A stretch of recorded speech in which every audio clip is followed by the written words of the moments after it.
Hello, everybody. We're going to do a quick update today because the time's 10:48 p.m. and work starts at 8 a.m. tomorrow. So I'm going to get ready for bed as soon as this update video is wrapped. So let's cover on what's going on. I have the day off today, and throughout the day, I have to be honest, I felt very much like I was kind of in a state of stillness, if that makes any sense. Like I was just allowing whatever the day would bring to me to happen to me instead of me taking charge and affecting the day instead of allowing the day to affect me. That's the general vibe of how this day went. Now, what I can specifically say is that it all started watching a new Digital Foundry video on Doom the Dark Ages, a brand new game made by id Tech, and the tech behind Doom the Dark Ages. It was pretty cool, and it was nice to see how things were being programmed and designed as the video progressed. So that was cool. Afterwards, I decided it would be a good idea to go for a walk around the neighborhood. I got a call from our family friend that she was making chorizo and burritos. And she asked me if I wanted any, and I said yes. So I walked back home. I was originally going to go for a half-hour walk, but it was cut short by 19 minutes or 11 minutes. 11 minutes, I guess. I only got 19 minutes in. Now, when I arrived, I was asked to open the queso fresco cheese and spread that on the burrito and then wrap it around. Well, the thing was, she made the burritos and handed them to me, and I had to open the burrito again and then put the cheese on. And I put some of her homemade salsa on. And that was very good. I enjoyed that. I enjoyed it so much that I wanted more, and there was leftovers. So I decided to make 2 extra. But you know how when you're eating something, you think you could eat more, but then when it hits your gut, right when you're going in for seconds, you realize, oh, I can't eat more. I'm stuffed. Well, that's exactly what happened here. I thought I could eat 2 more burritos, but it turns out I could only. I honestly shouldn't have eaten the 2 extra ones to begin with. I should have just stayed with the first 2 I had and been satisfied with that. But I went for it because there was leftovers that were available, and I thought I could eat more. Well, luckily though, I forced myself to eat the 3rd one. I honestly don't know why I did that. Maybe because I just started on it, and in the middle of eating it, I realized I didn't want to eat anymore. But instead of, putting it in a baggie and putting it in the fridge, I ate it anyways. I guess out of a sense of completionist, but honestly, that's not a good reason. I should have put it in a baggie, put it away, and ate it when I was actually hungry. Luckily, though, I did that for the extra chorizo burrito that was left uneaten. So I'm probably going to have that for breakfast tomorrow. Now, after eating that, I thought it would be a good idea to listen to an audiobook called The Three Body Problem. I've been passively listening to that book for a while now, and the plot is difficult for me to describe. The best way I can put it is that there's like scientists in the book who have advanced knowledge on something that's supposed to be bigger than like the hydrogen bomb, but they have to they have like a suppressive uh, government that's trying to get the information out of them, and they don't want to get the information out, but the government wants them to. So that's and I remember like I last left off. There was like a lady scientist who was like in a prison, and then she was like rescued, and like she was severely like damaged by the cold weather. But yeah, I got to be honest. I was only like half paying attention to it instead of fully paying attention to it, because while I was listening to the audiobook, um, I was using the restroom, and then I vacuumed the floor. So I wasn't able to get completely into it. I have a feeling like if I took time out of my day, like a half hour to read a book, just no audio, just to read a book with my eyes and have it like internalized in my brain, I would probably be a lot better off than just listening to it. I mean, don't get me wrong, like it can be good if like you're productive and you want to save time, but there's probably something really special about just fully involving yourself in reading something. Now, of course, when it comes to a book like Infinite Jest, maybe that book is, my brain doesn't know what to do with half of the words that are coming out of that book. By like the 10th minute, like of the half hour, I just feel like I just got whacked in the head by a dictionary. Yeah. So when it comes to books that are difficult for me to really grasp what is going on because they're so dense with their wording and their explanation of things, then I choose to listen to an audiobook because I'm hoping that like someone reading it will make it make more sense than how it sounds in my head. But this one, I don't know why, but I was starting to nod off on this one, and I don't mean like fall asleep because it's boring. I mean like focus on other things like vacuuming the floor and whatnot. Maybe it had something to do with like the way the story was written.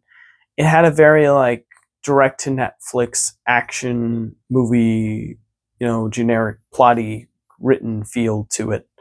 Where it's like, ooh, sensationalized, and um like the obvious things are obvious. But I don't know. Maybe I'm being too hard on it. I mean, it's not bad. It's just kind of all right, in my opinion, so far. Maybe it'll get real good the further I listen in. But yeah, apparently there's a Netflix show based on the book. So after I'm done listening to the book, I'll probably watch the Netflix show to compare the differences. Yeah. I started listening to this book mainly because of Jesse Michaels video. I think I already talked about this though, so I'm not going to get too deep into why I'm listening to it. Anyways, after vacuuming, what happened? I honestly am having a hard time remembering.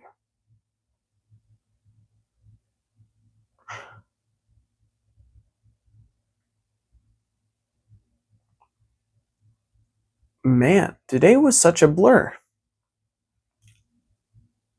I remember, hmm, I remember playing a VR game called Pixel Ripped 1978. That was a lot of fun. Um, I enjoyed, um, I enjoyed that.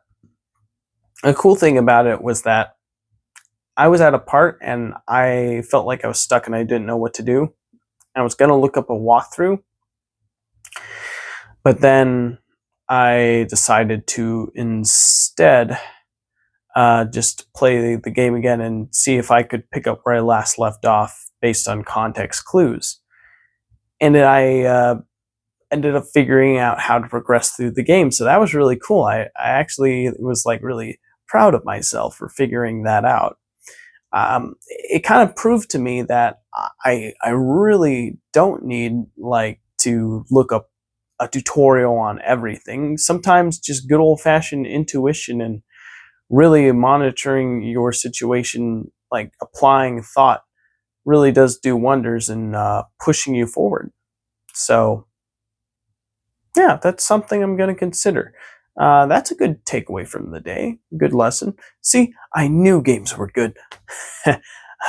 They're not just, well, I mean, they can be wastes of time, obviously, but I mean, they're not just escapist entertainment. They have practicality. But anyways, yeah, Pixel Rip. I think it's a fun game. I really enjoy it.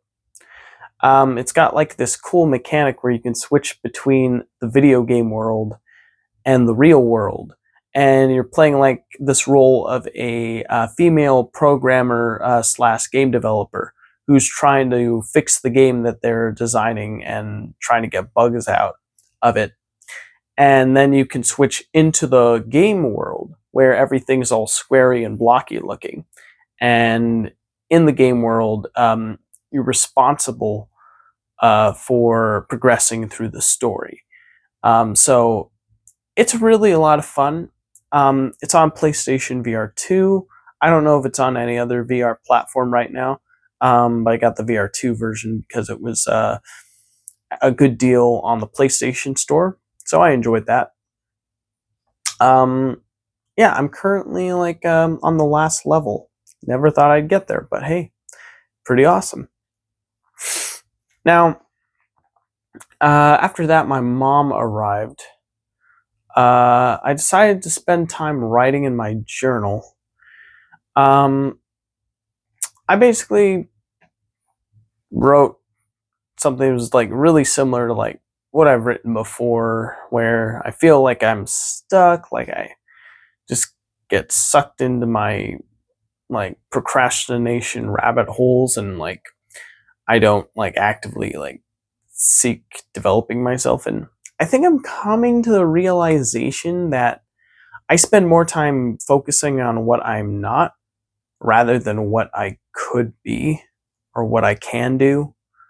Like, you know, you are what you put your energy into, your mental energy, right? And if you put your mental energy into, uh, I don't do what I should, and I should, but I shouldn't, then you're basically just spinning your wheels and like not getting anything done. But if you instead put your energy towards, okay, I'm going to do this, I'm going to get it done, and I'm going to do the best job I possibly can, then maybe you're more likely to do it. Maybe I've finally cracked the code. Maybe I need to simply just focus on, I'm going to do this, and rain, sleet, or snow, I'm going to do this.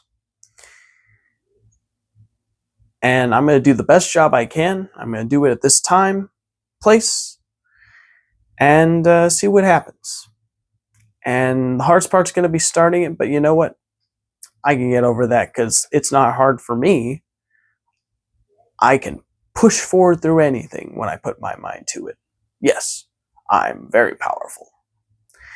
So that's what I'm going to be telling myself next time I ever run into that senseless loophole or infinity hole of thought where it's like, I can't do this, I want it, because I've been stuck in that loop of thought for way too long. Like, honestly, probably my whole life. It's not good. Not good at all. So that's definitely going to be remedied and fixed. But yeah, I remember I was so intently working on it that my mom wanted my attention to this, like, something she was watching or reading on her phone, and then I must have given her like a really, I'm working on this look, like a look, and maybe, and she was like, there's no need to be rude. I can tell based on what you're saying just through how your face looks that you don't want to, talk right now, but there's no need to be rude about that. And I admit I was pretty rude about that, because I should have just said, could you please do this later? I'm in the middle of writing a journal entry, but I didn't. So yeah, that could have been done better. Well, anyways, after that, I think I watched a little bit of a Papa Meat video about Walmart and how it's like a horrific place to work at, because you get like a lot of poor people who are mentally unstable that shop at Walmart. Like there's statistical facts showing like it is one of the most like serious crime riddled stores out there. Chain of stores, I mean. So that was basically a video exploring that. Man, people be crazy sometimes. Am I right? Well, anyways, after that, I think my mom arrived again, and she wanted me to make filet mignons that she got. It was like $8 per filet mignon. They were on a discount. So I asked Google's Gemini to help me out, and it did help, and it was pretty cool.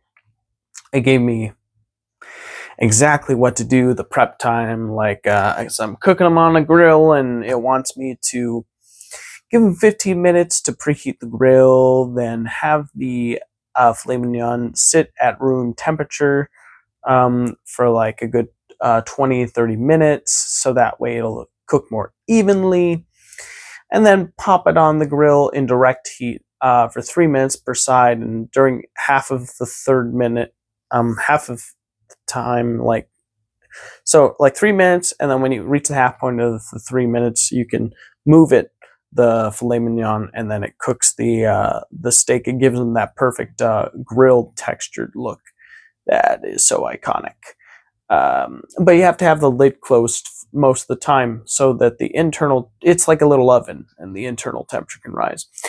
And then after you do 3 minutes on one side and 3 minutes on the other side, you take the meat out of direct heat, and then you have it stay in the grill with the lid closed, 5 minutes on each side, and it allows so the filet mignon's out of direct heat. So 2 grates are on, or 2 flames are on, and 2 flames are not. The steaks that are cooking on the flames that are not on, and you have the grill lid closed, and you cook it for a good 5 minutes per side, or 4 minutes per side, in direct heat, so that way the steak doesn't get overburnt and the middle gets perfectly cooked. Yeah, and then I checked them with a meat thermometer to make sure they were at the perfect medium rare temperature of 135 degrees. Slap those bad boys on a pan lined with aluminum foil, covered them with aluminum foil. Then I had them sit resting for 5 minutes, and then it was dinner time, and my mom made some quinoa with vegetables in it, and we had a really nice meal. Oh, side note, I almost forgot. Our family friend and I reheated salmon earlier in the day to eat, because we know we had salmon yesterday, and we know that the longer you wait to eat leftover salmon, the more fishier and grosser it tastes. So we knew we had to heat it today if we wanted to not taste spoiled. And then we reheat that salmon in the air fryer. So that was pretty good. That happened before I played the VR game, by the way, I believe. I think. My memory's kind of a haze today. But anyways, after eating dinner, I went outside and I was watching a new Ross Coulthart video where he's interviewing like this couple who apparently have been experiencing some aerial phenomenon in the I think Arizona remote desert area, and they use special like scanning equipment to see if there's like what's going on. I think. I mean, the video's title says like there's underground like tunnels or something going on down there that the government uses, but I didn't really watch too far into the video. I was actually starting to get quite bored of it by the 20-minute mark, I think. So I don't know. It was starting to lose interest in it because it was a little on the boring side. So I just started listening to binaural beats, started meditating. Afterwards, I try to relax. Oh yeah, I did yoga nidra earlier today. I forgot about that. Yeah, I did that. It was just like a special type of meditation where you like body scan yourself to get into a deep relaxation state. That was good. I enjoyed that. Yeah, and yeah, after the binaural beats, I just spent the rest of the day on my bed on my phone, watching various videos about. I honestly don't even remember exactly. Oh, I remember there was a YouTube channel I used to watch all the time called YMS, Your Movie Sucks, that released an update video on his health, basically talking about why he's not making the kind of content he used to make. I hadn't watched him in a while, but I did decide to take time out of my day to listen to the update video to see what was going on, and I decided to shoot him a comment, give him some support. So that was cool. Um, yeah. Well, anyways, I think that's about it. All I have to share. I remember having like a family conversation over dinner about choosing a new position over being a courtesy clerk. Um, I'll have to think about that. I'll just put it that way. Yeah. Anyways, I think that's about everything I have to say for now. Thanks for listening. Have yourself a great day. Bye, everybody. See you soon.